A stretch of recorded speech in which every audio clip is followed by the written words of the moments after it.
A report presented to the British Parliament shows the country's legislation designed to freeze the bank accounts of terrorists has only frozen 1% of those accounts. You wish to be resurrected, showing your wounds and what you sacrificed from Allah. The report indicates more than 600 British extremists are in Syria and Iraq, but only 6 individuals had their accounts frozen since September. 5 of those accounts were frozen because the extremists who opened them are linked to terrorist activities in those 2 countries. Noticeably absent from that list of frozen accounts was Mohammed Emwazi, also known as ISIS fighter Jihadi John. The British government has only seized 25 accounts since the 2010 Terrorist Asset Freezing Act, which amounts to £50,000. Freezing assets of documented terrorists is a solid foreign policy strategy to follow. If you cut off the financial assets of terrorists, it theoretically makes it more difficult for actors or groups to carry out terroristic acts. As for what governments do with seized accounts, frozen assets have been used from everything from reparation payments to foreign policy sanctions. In the months following 9/11, there was a movement to use frozen al-Qaeda assets to pay reparations to the victims of the 1998 bombings of the U.S. embassies in Kenya and Tanzania,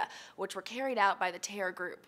In 2011, the U.S. government seized $30 billion of assets belonging to former Libyan dictator Muammar Gaddafi, his family, and the Libyan government. The freeze was designed to not only punish the Gaddafi regime for its brutality, but to save those funds for a new Libyan government. The U.S. has also frozen foreign accounts to prevent invading nations from draining seized capital. It put freezes on Kuwaiti accounts following Saddam Hussein's invasion and on the accounts of Bosnians following the Serbian invasion. And President Barack Obama froze the accounts of a Russian bank with billions in holdings close to President Vladimir Putin as punishment for Russia's annexation and invasion of Crimea.